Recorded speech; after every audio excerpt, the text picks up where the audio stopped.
Good morning. This is Omni episode 120. It's July 22nd, 2026, and as always, we're covering what happened from every angle. The day's biggest stories from around the world, what happened, how different viewpoints frame it, so you can decide for yourself. Ukraine names a new army chief as shipping firms add fees over Hormuz risks, and UK inflation eases to 2.6%. Ukraine has named Mykhailo Drapatyi as its new army chief. The appointment comes amid ongoing military operations. Reuters reports the change in a profile of the officer's background and role. Reuters frames the move as a leadership adjustment in a protracted conflict that has drawn sustained international attention. The outlet highlights Drapatyi's prior commands and the expectations placed on him by Ukrainian authorities. Observers in neighboring countries watch for any shifts in operational tempo or coordination with allied forces. The profile notes that Drapatyi previously held senior field positions before taking the top army post. Coverage from the news agency places the decision within Ukraine's broader military structure, where the president holds formal appointment power. Neighboring governments and international partners track whether the change alters day-to-day command arrangements or supply coordination. The facts are still developing, but the first compliance deadlines for any new command arrangements will become visible in the coming weeks as allied defense ministries issue their next coordination statements. Shifting now to a developing story in the Middle East. Sirens sounded in the Jordanian port city of Aqaba after reports of an Iranian missile directed toward the area. Israeli officials described the intended target as Jordanian territory. The Associated Press recorded the alert and official statements. The Associated Press presents the incident as part of wider regional exchanges involving Iranian capabilities and responses from multiple states. Jordanian authorities confirmed the alert while emphasizing public safety measures. Coverage from outlets monitoring the Strait of Hormuz links the event to shipping and security concerns already affecting commercial routes. The alert occurred on July 22, 2026, and reached residents in Aqaba, Jordan's only seaport. Israeli statements indicated the missile trajectory pointed toward Jordan rather than Israeli territory. What happens next? Jordanian and Israeli officials continue to monitor trajectories, and commercial carriers are already adjusting insurance calculations for routes near the strait. Next, a primary result from the United States. U.S. Representative Andy Biggs secured the Republican nomination for Arizona governor. Biggs previously led the House Freedom Caucus and has aligned closely with President Donald Trump. The Associated Press reported the primary result in the state's gubernatorial race. The Associated Press notes that the seat has been held by Republicans for 15 years and that Biggs's victory continues that pattern. Coverage emphasizes his record on state and federal issues. Local observers track how the nomination shapes the general election contest later this year. Biggs won the primary on July 22, 2026, defeating other Republican candidates in the race. His background includes service as a U.S. representative and earlier leadership of the House Freedom Caucus. The outcome maintains Republican control of the nomination for an office that has stayed in the party's hands since 2011. The general election campaign now begins in earnest, with both parties preparing platforms for the November ballot. Meanwhile, commercial shipping costs are rising again.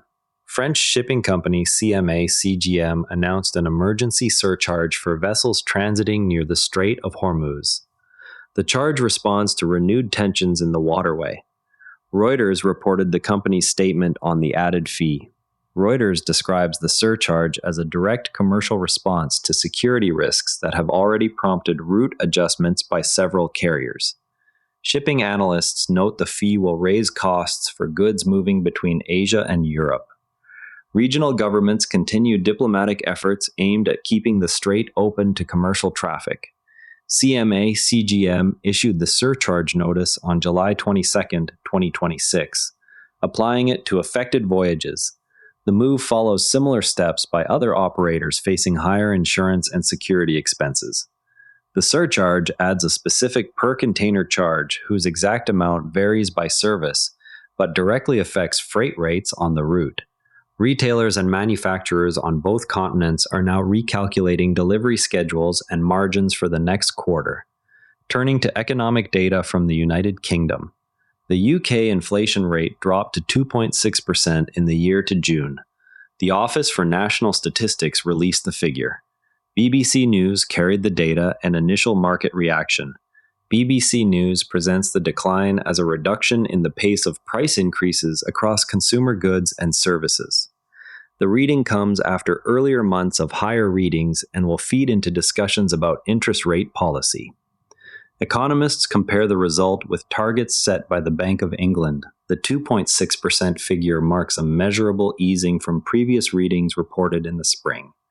The Office for National Statistics compiles the data from a basket of goods and services tracked monthly. Market participants reviewed the number for signs of how it might influence future monetary policy decisions. The Bank of England's next rate announcement is now expected to weigh this reading against employment and wage data due later in the month. In the business world, a familiar advisory sector faces its own advice.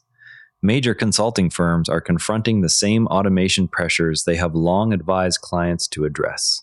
Reuters Breaking Views examines how artificial intelligence tools are changing internal workflows. The column highlights the sector's need to adapt its own operations. Reuters Breaking Views argues that firms must now apply efficiency measures to their own workforces after years of recommending them elsewhere. The piece notes that revenue models built on large teams of junior analysts face pressure from new software. Industry participants weigh how quickly retraining and new service offerings can offset the shift. The analysis appears in a July 22, 2026 column that applies the firm's own advisory logic inward. Consulting groups have historically billed clients for process reviews that now apply to their own junior staff model.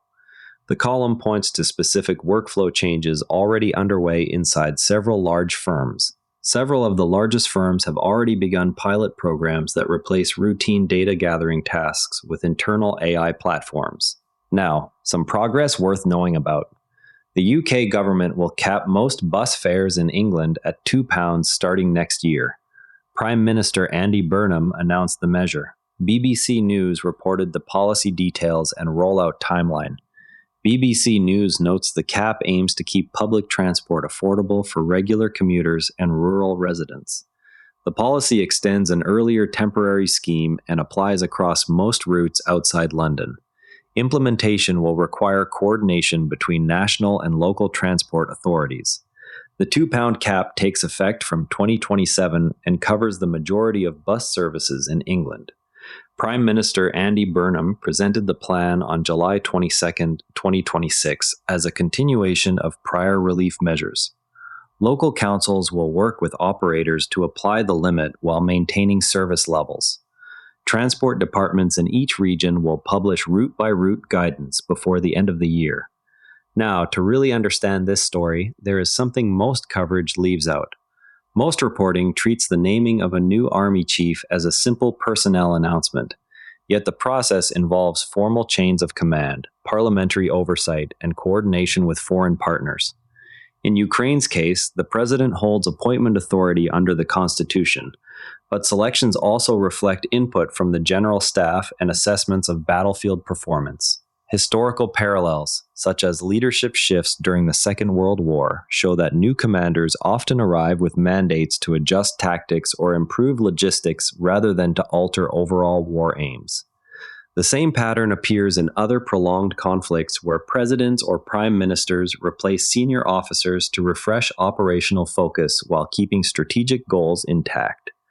Knowing this, when coverage emphasizes personality or biography alone, readers can ask whether the change signals a tactical reset or merely continuity under a different name. One concrete check is to watch whether the next public statements from Allied defense ministries mention revised coordination mechanisms or unchanged lines of supply. Another step is to compare the new chief's first public remarks with the predecessor's final briefings for any shift in stated priorities. Readers can also review official defense ministry releases for details on how the appointment was reviewed internally before announcement. If you want to go deeper on regional security developments, compare how Reuters and AP News are covering the same events. Tomorrow, watch for the first statements from Allied defense ministries on whether coordination lines with the new Ukrainian army chief remain unchanged. That wraps up today's Omni View. Remember, the best informed people read more than one perspective, and the calmest ones know that most days, somewhere, something is quietly getting better. For full source links, check out today's written briefing on the Omni View summaries page. Share this with someone who values fair coverage. See you tomorrow, and if you'd rather watch than listen, find us on YouTube at NARA Network. Links in the show notes. And before you go, this show is part of the NARA Network, a family of daily podcasts on tech, science, and markets, each one a short, sharp briefing you can finish on the commute. If today earned its place in your feed, here's your next listen. Models and Agents, your daily briefing on AI models and agents. Find every show free at naranetwork.com. The age of AI puts real builders on the phone with an AI host. Apply at naranetwork.com/age-of-AI apply. This episode used AI voice synthesis of my voice. Editorial selection and analysis are my own.